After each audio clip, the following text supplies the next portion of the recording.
Hello and welcome back. We are going to do another menu this week that is all about low effort, low heat meals. Because let me tell you, I am over in Alabama this week, over at my in laws with my kids, and it is so unbelievably hot. The humidity some days is up in like 94%. It's crazy. My hair's all blah.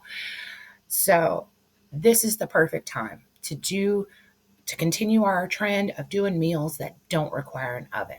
And that's simply because we don't want to heat up this house any more than we have to. And because when you heat up that house, the AC's got to struggle to keep up with it, and then you're spending more money. So let's just not put more heat in our kitchen. So this week, 6 dinners under $60. Let's look at our menu. Okay, here's a list of all the recipes that we're going to do this week. And don't forget, down in the description, there's a link to my website. You can see all of the stills, the photos, and then at the very bottom, you can actually print your own PDF at home, put it in your recipe binder or your meal planning binder. And then there's also a link directly to Walmart where you can see my favorites list, which has every item on the shopping list. And you can go through and don't forget to change your zip code. And then you can see exactly what the cost would be in your area. So simple, you don't even have to plug in the whole shopping list yourself. Now, we came out really close to the budget. Our total was $59.80. But take a look, especially at the pantry section, because there was a lot of condiments that you probably already have. Things like hot sauce, barbecue sauce, ketchup, mustard, all of those things. The only things that we're assuming that you have this week is the same old, whatever your preferred cooking oil is, what your favorite seasonings are. And then on one dish, you will need either some flour or some cornstarch. You can use either one. So just make sure that you have one of those. Now, we did shop this week. I'm hoping I'm pronouncing this correctly. And it's Lehigh, Utah. And so when you go and check yours, make sure that you check your pantry and your fridge and your freezer, because odds are good you already have some of these items. So your total will just easily be way less than mine. I'm sure you've seen before where they have the cracked chicken and it's made in a slow cooker, but this time we're going to do it on sandwiches. Personally, I like to toast the buns because then I can just kind of pile the chicken on top. You can also kind of make this sandwich your own. Maybe you add some lettuce or tomato or however you like it. And we're going to do some easy pan fried potatoes on the stovetop, and then we'll do some corn. I usually just microwave it, and then I can add some seasonings at the very little. I usually add a little butter just to give it a little bit more flavor, but that's up to you. Our second meal is a zucchini and sausage pasta one pot meal.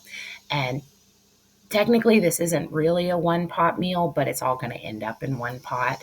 But really, when you look at this, you'll notice that this is going to end up being like a chili that is kind of beefed up with the zucchini.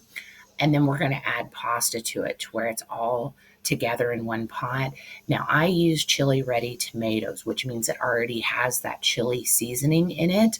So if you don't have those, or maybe you already have some diced tomatoes in your cabinet, you can just easily add some chili powder to make that the same taste. But really, we're going for a nice chili flavor with vegetables and with pasta. And then even my kids, they kind of like to, if we have some Fritos or some tortilla chips, we'll kind of crunch those on top and top them with a little cheese. So that's up to you. We also usually add some sour cream on top. Just however you normally would eat your chili, you can do the same thing here. You may have noticed that we are getting into peach season where your local grocery store is typically going to have a couple different variety of peaches and they're fairly inexpensive. So we're going to do a peach and cucumber salsa. And part of that salsa is going to be mint and it's going to be orange marmalade. Now, I prefer to use fresh mint, and mint is usually one of the herbs that I grow at my house, but you can usually pick it up pretty inexpensive. And then you're not going to need a whole pack of mint. And this is one of those that you can easily chop up and then you can freeze it for later. I've actually left it whole and froze it for later and then just kind of defrosted it and used it later. So either way is fine. And I like rice bowls. I just love those. And so I usually do this rice bowl style where, I take my bowl and I have my rice at the bottom, my chicken, and then I top it with the salsa. But you can also serve it, kind of side by side, whichever way. And this, the peach cucumber salsa, if you have any left over, it's actually really good with like a nice salty tortilla chip. So just to let you know. Okay. The next meal is going to be cheeseburger quesadillas. This is kind of a twist on a classic because I love a good cheeseburger, and I'm sure you guys do too. And the kicker here is that when we cook our meat, we're going to use ground turkey today just because it was a little bit cheaper, but you can also use ground pork or ground beef or whatever you like. And once we cook it and we kind of drain off that excess grease, we're going to throw in our condiments. That could be your ketchup, your mustard, and we're going to mix it all together. And then honestly, sometimes I like to go ahead and add in some fresh cut pickle and just kind of mix that in as well. And then I know there's kind of a divide about how to make quesadillas. I'm one of those that I like to use a big tortilla and I fill half of it and then I fold it over. And then we usually do it either in a pan with just a little bit of oil. We do the George Foreman or the flat top just to get that nice crispy crunch. But you can also do it where you do the tortilla at the bottom, you fill the whole top, and then you put another tortilla on top and then do it. I just find that it's harder to flip them that way. So if you were going to do something to where it could crisp both sides, so it's totally up to you which way you prefer. And then we're just going to do some easy homemade fries in the air fryer, and then a side of green beans. And you can kind of season those up how you like. We usually do very simple because my kids just aren't at the point where they like their vegetables to be super seasoned, but that's up to you. So let's go on to the next one. Now, since we use that orange marmalade in another recipe, it just made sense to do orange chicken. This is kind of a copycat of like a takeout orange chicken. And this is the one dish where you will need either flour or cornstarch. Either one will work totally fine. You're just going to dredge your chicken breasts in the flour or the cornstarch, and then you don't need a ton of oil in the pan, but you do need a little bit more than just like if you were going to saute vegetables, and it's going to give that chicken like that nice crispy crunch to it. And then we're going to make that sauce. And I actually like to do it in the microwave. And when I do that, I put it in a microwave bowl and then I put a paper towel over top so it doesn't, bubble over or, splatter. And I just mix my chicken with the sauce, but I know some people like to mix it with their vegetable as well.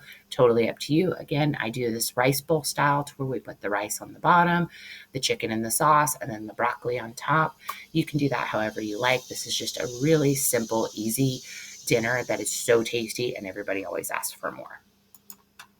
Our last meal this week is going to be a sweet kale pasta salad. And this is part salad, part pasta salad. And I'm sure you've seen before and I think we've done it before, where we take like a big family size pack of Caesar salad, like the Caesar salad kit with the dressing, and then we mix it with cooked pasta.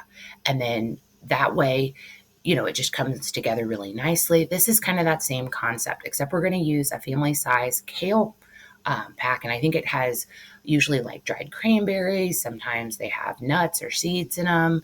And then I usually try to beef it up a little bit with some bacon and some grape tomatoes. We'll probably have a couple hamburger buns left over, so we can easily make just a nice simple garlic bread or a cheesy bread to go with this. And besides the boiling the pasta, which only takes, 10, 15 minutes, this is pretty much low effort at its finest and pretty low heat as well. And because we're going to chill that pasta, you could easily go ahead and make it ahead of time, maybe early in the morning when it's not so hot. And then you could just put everything together. Kale is very similar to cabbage, where sometimes when you make coleslaw, it kind of breaks down the toughness. So if you wanted to make this ahead of time, you easily could. That's up to you. I wouldn't pre-make this ahead of time if you're going to use like a Caesar salad kit, just because then your lettuce might get a little gummy. And I just want to remind you that these are all great bases. These are recipes that are just kind of stripped down to basic, simple forms.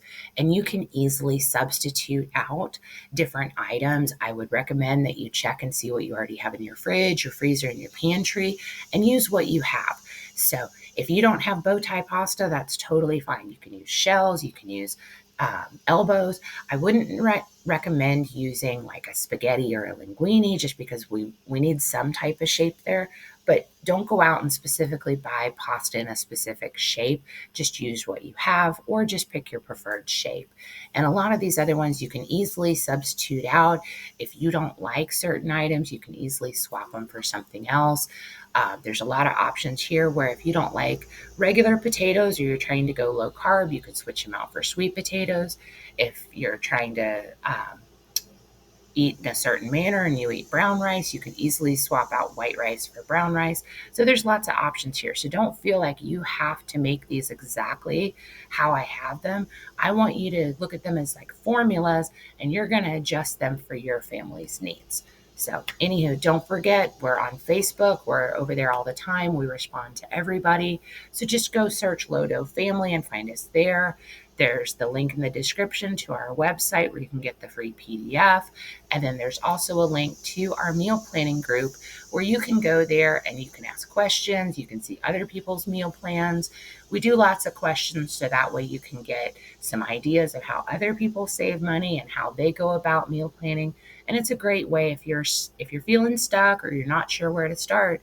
There's a lot of really helpful people over there who are willing to share their methods that they've been working on for years.